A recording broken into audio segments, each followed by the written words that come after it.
extraordinaire, vous l'avez dit en parlant du personnage qui est proche de vous d'ailleurs. Vous avez dit par rapport à la musique. Et la musique est très présente dans ce roman.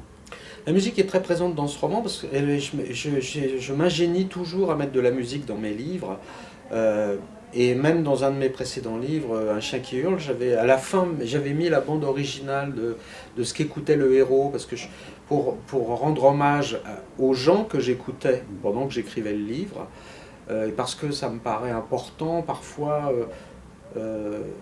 la mélopée d'un livre, c'est aussi la musique qui nous traîne dans la tête quand on marche dans la rue.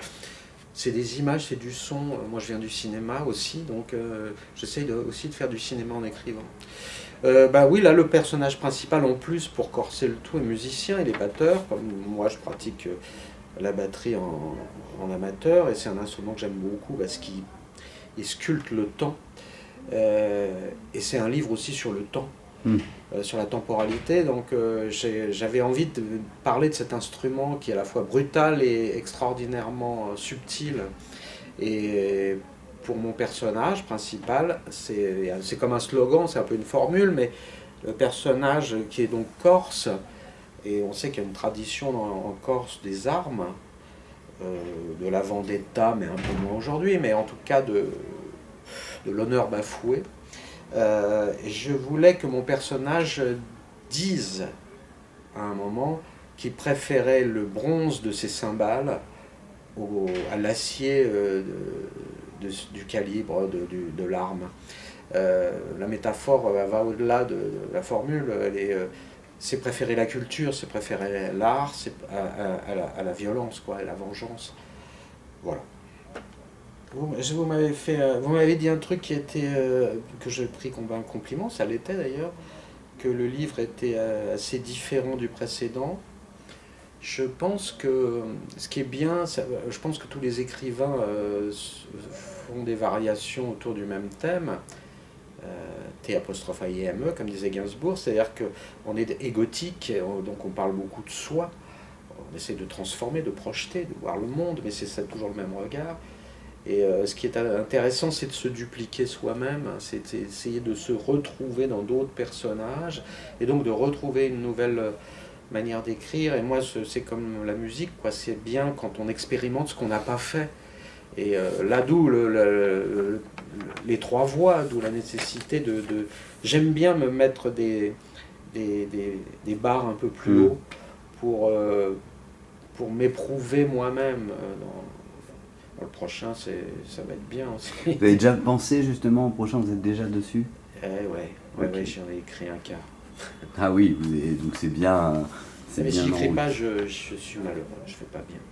Ah mais continue parce que nous on prend plaisir à vous lire et celui-ci franchement il est étonnant vraiment dans la plume, dans le style. Moi ça m'a vraiment beaucoup plu. Après c'est pour moi ce qui a porté l'histoire. Je me suis attaché au personnage et puis à la différence de vous, moi je vais en Corse de temps en temps en vacances et j'ai retrouvé ce que je... ça me fait plaisir. Donc, parce que c'est une île qui est tellement belle et tellement complexe et difficile que c'est toujours, on tombe toujours dans les clichés. Il faut faire comprendre ce que c'est que ce bout de ce rocher, c'est une montagne, des vallées encaissées, c'est des gens frustres ou extraordinairement. Et c'est aussi un livre, là ça me revient, très masculin. Oui, un jour on m'a dit que j'étais un auteur misogyne d'ailleurs. Et en fait... Été jusque-là. Non, mais en fait, je vais pas le revendiquer parce que misogyne, je pense que j'essaye d'écrire un univers viril. Ouais. Mais justement, je suis pas à l'abri d'écrire dans la peau d'une femme un jour. Et j'écris un univers viril parce que je pense que c'est quelque chose qui est important d'affirmer ce qu'on est. Ça ne m'empêche pas de décrire les femmes du point de vue d'un homme, du point de vue de ce qu'on en attend, de ce qu'on en rêve, de ce qui nous déçoit, de ce qui... alors là, pour le coup, oui, c'est viril parce c'est l'histoire de 3 hommes, et c'est un livre dans lequel les femmes sont parties. Mais c'est ça. Voilà, donc la mère du petit, elle a disparu, elle a quitté, elle n'a pas pris de nouvelles, donc il y a aussi ce côté quête de la mère. Donc on quitte la mer pour aller sur le continent et chercher la mer. Sanguinaire, c'est votre roman en librairie actuellement aux éditions Robert Laffont, en pleine rentrée littéraire de cet hiver. Un grand merci à vous, Denis Parent. Merci.